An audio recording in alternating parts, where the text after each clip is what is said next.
nereden tanıdın ya? Abi internet seyrediyorum. İnternette motosikletle ilgili her şeyi seyrediyorum. Ama başta sizin anlattığınız çok güzel. Çok teşekkür ederim. Benim adım neydi? Onur Çakır. Teşekkür ederim. Senin ismin neydi abi? Şevket Şevket Usta. Temel. Şevket Tornacı Şevket. Abi harika. Sen ne yapıyorsun? Eski BMW'leri mi topluyorsun? Eski klasik BMW'leri topluyorum. Harika. Nerede yerin? Tamam. Sivas Kangal Sanayisi'nde. Tamam. Tornacı Şevket derler ona. Klasikçi BMW'ci derler. Dükkanda ne var şimdi? Dükkanda şimdi 3 tane 2,5'luk BMW var. Tamam. Abi harika, harika.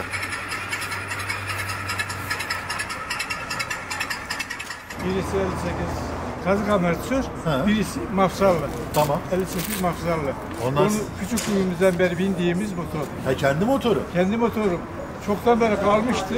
Atmıştım kıyıya köşeye. Şimdi Parçalarını topladım. Bakımını yaptırdım. Boyasını Adana'da yaptırdım.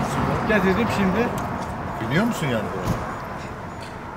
Çift silindiriye biniyoruz. Aa. Tek silindiriyi daha motor üzerine yeni koydum. Allah razı Ben olsun. hacıyım aynı zamanda. Vallahi. Söyleme sahip.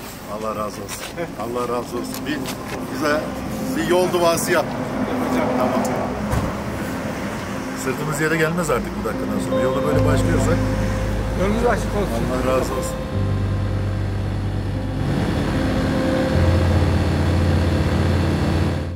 İşte uzun Anadolu yolculuğum böyle başladı. Sivas Kangal'dan Kemaliye'ye doğru sürüyorum. Manzara bozkır. Ağaçlar seyrek ama yol çok keyifli. Kemaliye'ye varmadan yolun üzerinde bulunan Divriği yemek molası için uygun gözüküyor. Uğramadan olmaz.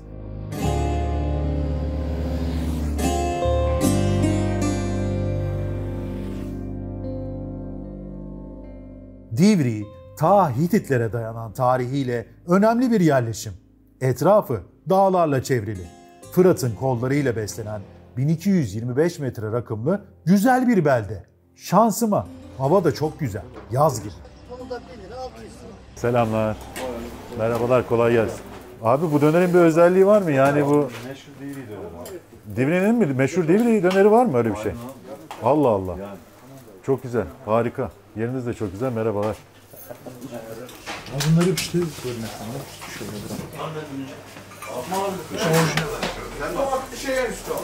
çok güzelmiş gerçekten.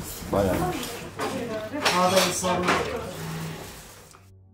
Divriğe geliş amacım sadece yemek değildi elbette. Türk İslam mimarisinin en önemli eserlerinden biri olan Divriği Ulu Camii ve Darüşşifası'nı ziyaret ettim.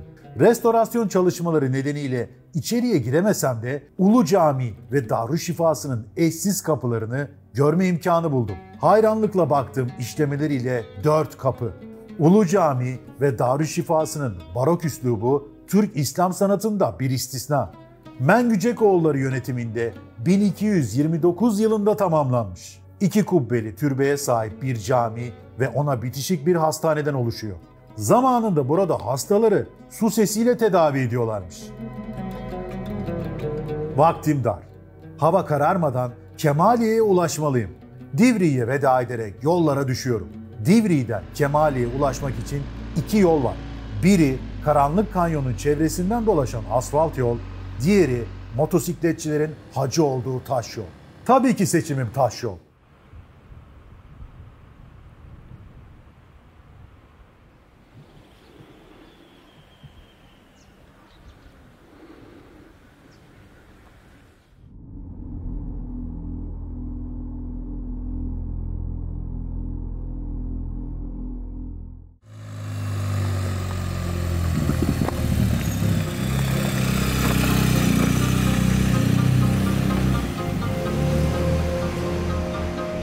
Taş yola ulaştım ama hava kararmaya başlamıştı bile. Alacakaranlıkta taş yolun tünellerinden geçerek Kemaliye'ye ulaşmaya çalıştım. Yarın gün ışığında buraya tekrar döneceğim.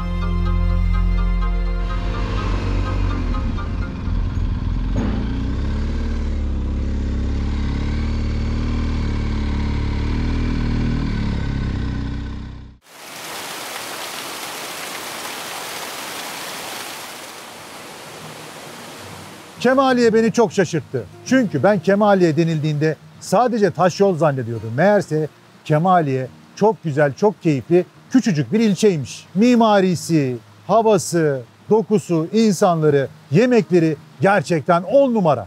Buraya geldiğinizde taş yolu yapıp transit buradan sakın geçmeyin. Muhakkak motorunuzu park edin ve de yürüyerek Kemaliye'yi dolaşın. O kadar iyi korunmuş ki burası UNESCO'nun koruma listesine de alınmış. Taş yolda böyle zorlana zorlana geliyorsun. Sonra bir geliyorsun buraya, huzur doluyorsun. Sular akıyor. 2021'in Ekim ayındayız. Şu an hava 26 derece ve de mis gibi bir havası var. Sonbaharı en güzel şekilde hissedebileceğiniz özel yerlerde.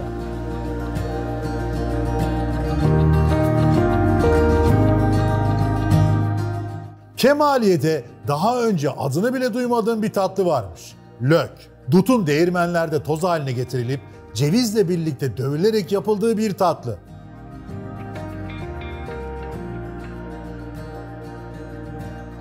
Dutun şekeri, cevizin yağı birleşince ezme oluyor. Tadı çok güzel. İnsanı sıcak tutar, enerji verir. Bir paket yanıma yolluk aldım ve de çıktım.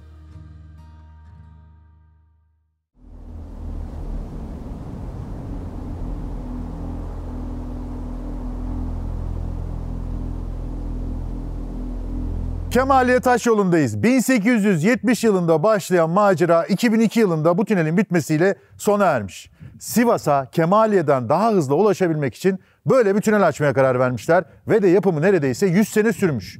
İnsan bu tünele bakınca acayip şaşırıyor çünkü böyle hapishanede çay kaşığıyla tünel kazıp kaçarlar ya, böyle paçalarından da taşlar düşer. Aynı onun gibi. Çünkü bunun nasıl açıldığını, bunları insanın nasıl yaptığını anlamak çok güç. Bunu yapmak için ne alet ne edevat kullanmışlar, insan şaşırmıyor değil. Kemaliye Taş yol 8 kilometre. Bu 8 kilometre boyunca da bir sürü tünellerden geçiyorsunuz. Kimisi zifiri karanlık, kimisinde de küçük küçük pencereler açmışlar. Hem güneş ışığı gelsin hem de çıkan molozu atabilmeleri için.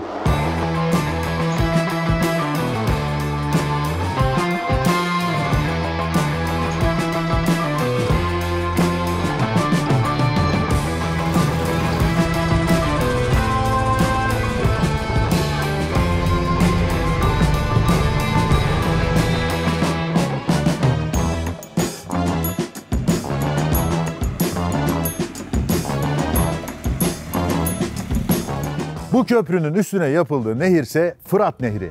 Burası da Karanlık Kanyon. Karanlık Kanyon, Amerika'daki Grand Canyon'dan sonraki en derin, dünyadaki ikinci kanyonmuş. Kemaliye Taş yol, motorcuların hacı olduğu yollardan bir tanesidir Türkiye'de. Biz de bu görevimizi yaptık. Hacı olduk, artık sırtımızda yere gelmez.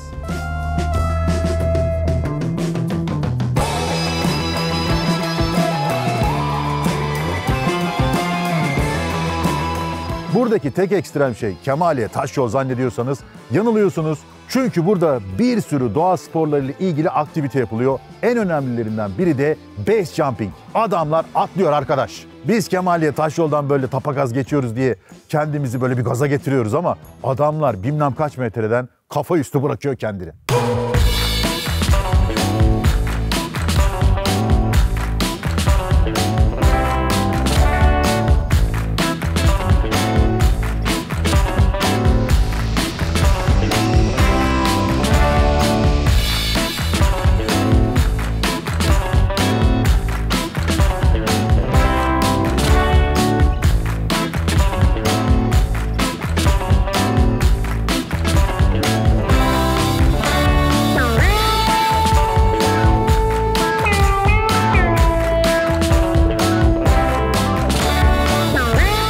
Kemaliye ve Erzincan'dan ayrılmadan gideceğim bir yer daha var. Ahmet Kutsi Tecer'in köyü Apçağ.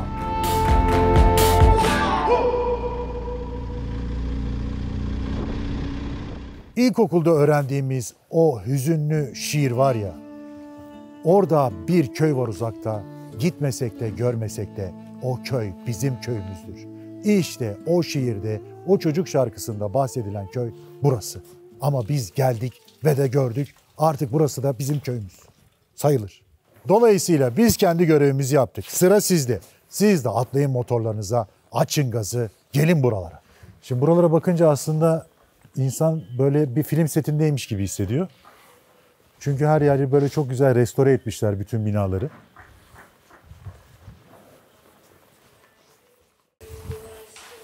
Bak odun fırını var. Bak çok güzel koktu ya. Ekmek acayip koktu yani.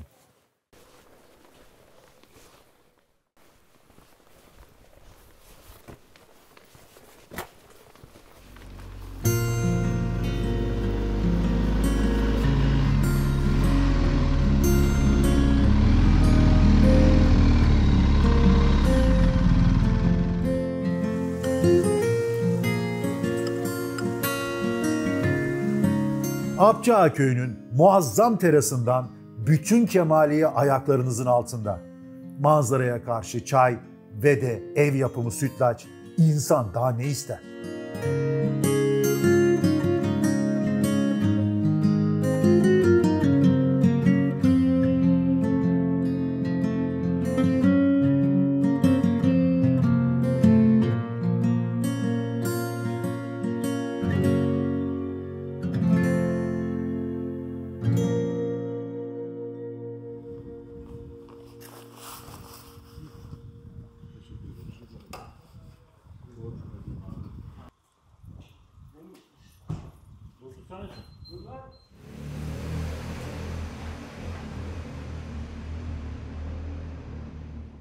Kemaliye'den ayrıldım.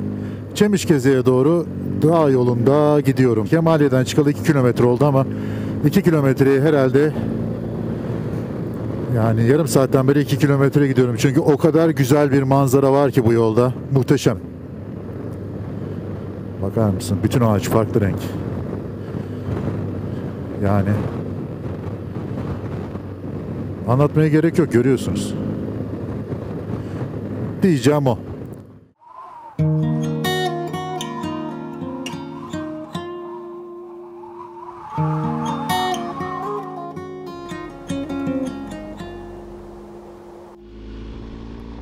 Ekim ayında olmamıza rağmen yolculuğumuz boyunca yağmura denk geldiğimiz sadece 2 yer oldu.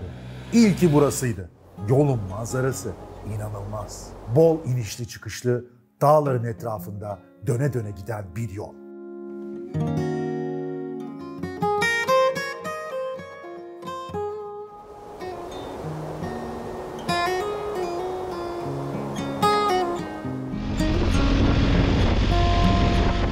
Bu yol üzerinde o ünlü köprüyle karşılaştım. Başpınar, yani Vali Recep Yazıcıoğlu Köprüsü. Rahmetli eski Erzincan valisi Recep Yazıcıoğlu'nun üstünde büyük emeği olan, dizilere konu olan bu köprü, Başpınar, Kemaliye arasında Fırat'ın bir kolu olan Karasu Nehri üzerine inşa edilmiş.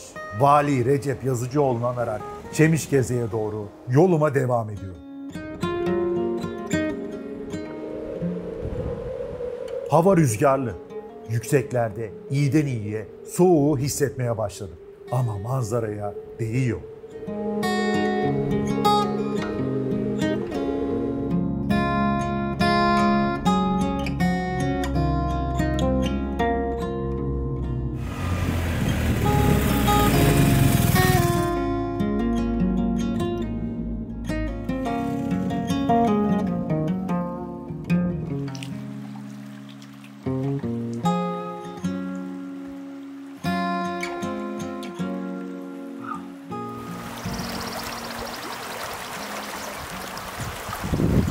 Şimdi mevsim itibariyle su biraz soğuk.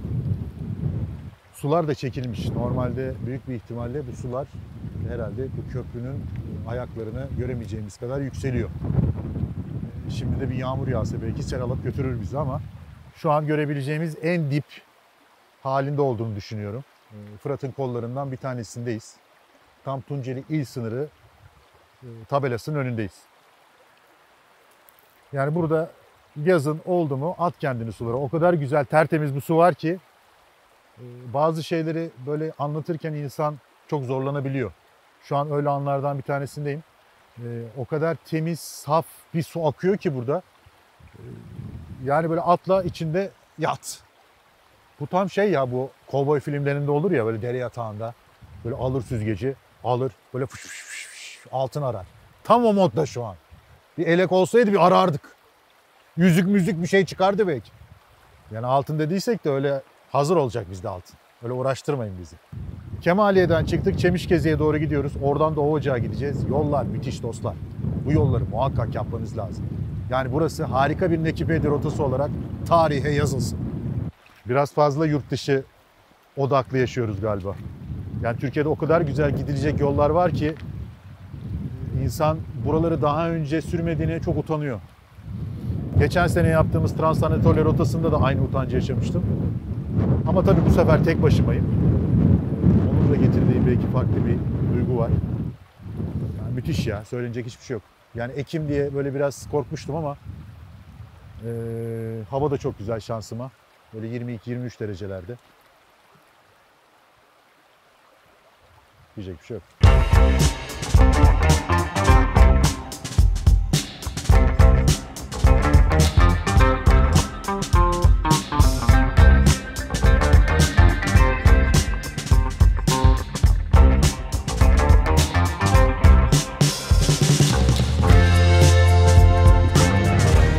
Dağları, tepeleri aşıp düzlüğe inmeyi başardım. Uzaklarda Keban Baraj Gölü belli belirsiz görünmeye başladı. Ama benim yönüm oralar değil. Çemişgezek üzerinden Ovacık'a geçeceğim.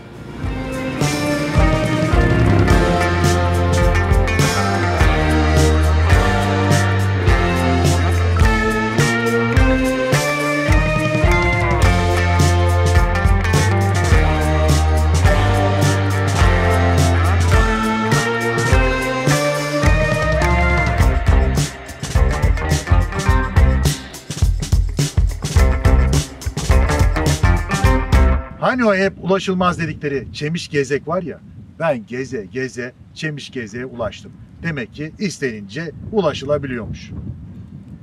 Zamanında bütün memurların sürülmekten korktuğu Çemişgezek'teyim.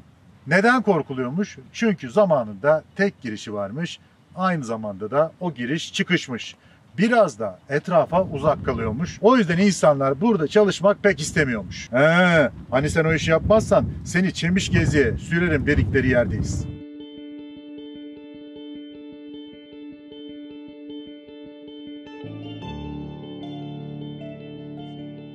Çemişgezek'te pek bilinmeyen bir mağara var. İn delikleri. Kireç taşı kayalara oyulmuş 20 odadan oluşan bir yapı.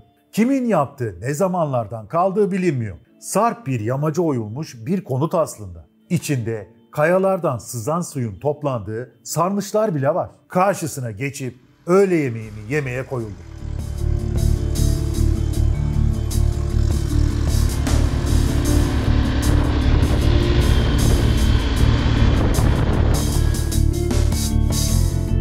Çemişgezek'i arkamda bırakıp son dönemlerde Komünist Belediye Başkanı'yla anılan ve ünlenen Ovacık'a doğru yola koyuldum. Tabii benim niyetim Munzur Vadisi ve gözelerini gezmek.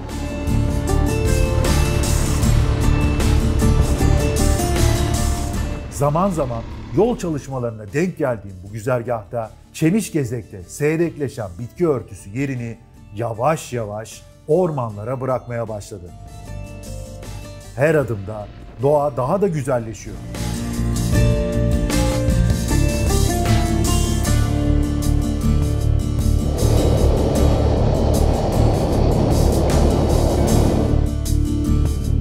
Hava bozacak gibi. Ovacık'a gelmek üzereyim artık. Birkaç viraj döndükten sonra karşıma Munzur Dağları'na sırtını dayamış muazzam bir düzlük çıkıyor.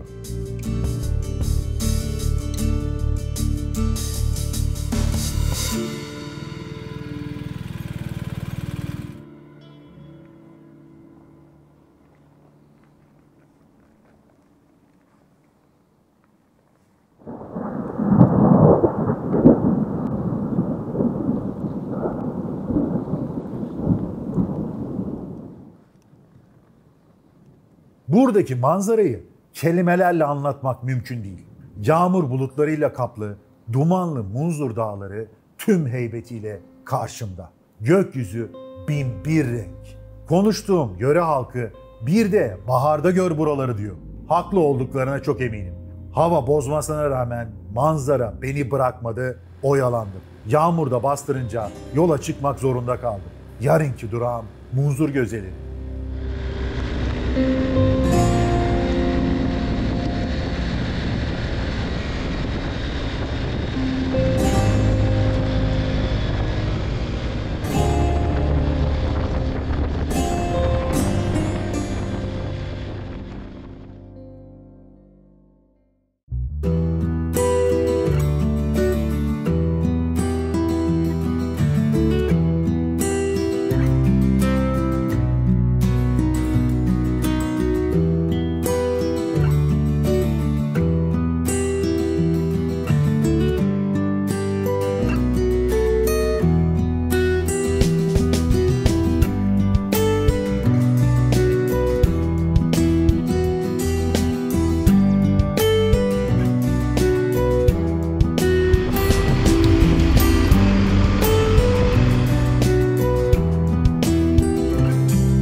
İstanbul'da kapalı kalıp sıkışınca hiç buraların farkında olmuyor. Buralar kesinlikle gelinip görülmesi gereken yerler.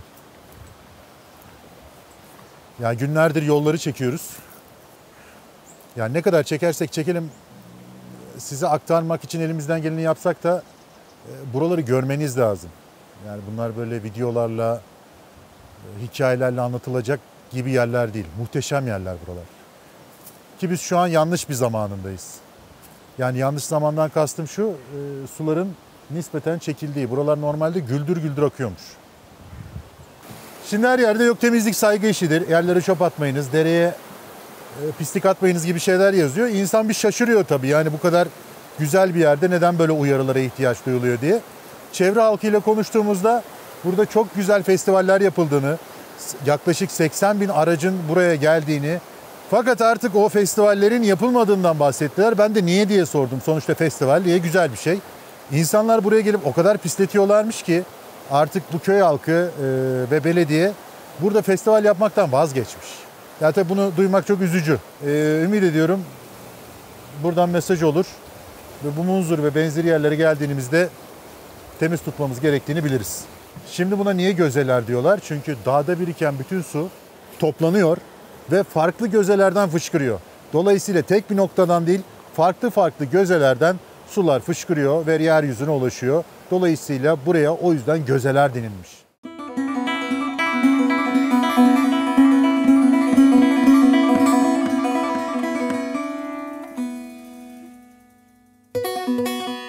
Ali dede, ben geldim. Hoş geldin. Nasılsın? Ayağınıza, bedeninize sağlık. Allah razı olsun. Evet. Ahmet Kaymakam vardı. Dedim kaymakamım bak Kur'an'ın Nur suresinde sıra yazıyor. Kaymakamım da tamam dedi Ali Baba. O beyaz mumları yasak etti. Alevi dernekleri de yasak etmiştir. Bize diyorlar ki dede insanları incitmemek için beyaz mumları yaktırmayın, bunları bedava veriyoruz. İnternete verirseniz çocuklarım Sarıgazi'de internet server izlerler. İzlerler. Canına sağlık, Munzur'u tanıtan sağ olun, var olun. Sen bu Munzur efsanesini bize bir anlatabilir misin rica etsek? Evet. Anası sultanmış, babası Ali dedim. Tamam. Her ikisi de vefat etmiştir. Dedesinin yanında kuzuları otarırmış. Kuzuları otardığı yer eski ismi Kırlangıç Deresi, yeni ismi de Kırklar Gözesi. Koyun Gölü'ndedir. Mavuzları kırmızı kırkların var mı? Kırklar orada rivayete göre cem yaparlarmış. Munzur'un helvası kebabı... Ali Baba uzun uzun anlattı. Zaten yıllardır buraya adamış kendini. Efsaneye göre burada çıkan sular Munzur Baba'nın döktüğü sütlerden geliyor. Hatta bazı aylarda suyun kimi gözelerden beyaz aktığı görülebiliyormuş. Burası yöre halkının kutsal saydığı mekanlardan. Nasıl kutsal sayılmaz ki? Munzur'un aktığı her yer canlanıyor, güzelleşiyor. Yönümü yeniden Ovacık'a çevirip oradan Tunceli'ye geçmek için yollara düşüyorum.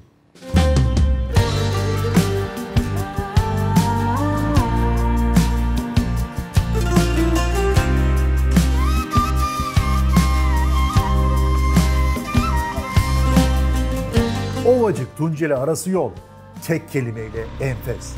Hatta Türkiye'deki en iyi 5 yol hangisi deseniz ilk 5'te bu yolu sayarım. Munzur Vadisi Milli Parkı'nın içinden geçen yol boyunca tüm Munzur Nehri bazen sağınızda bazen solunuzda size eşlik ediyor. Munzur Vadisi Milli Parkı Türkiye'nin en büyük milli parklarından biri. Akarsular, gözeler, endemik bitki örtüsü, yabani hayat buraları önemli kılıyor. Benim gördüğüm gibi ceylan bile görebilirsin.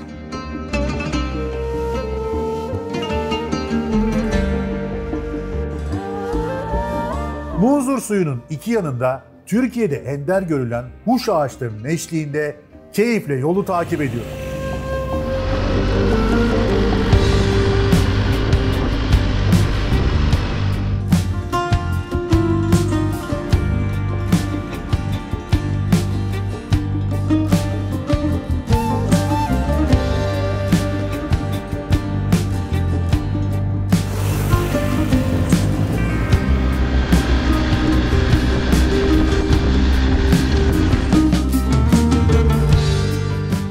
Tunceli kent merkezinde karnımı doyurduktan sonra istikametimi güneye çeviriyorum.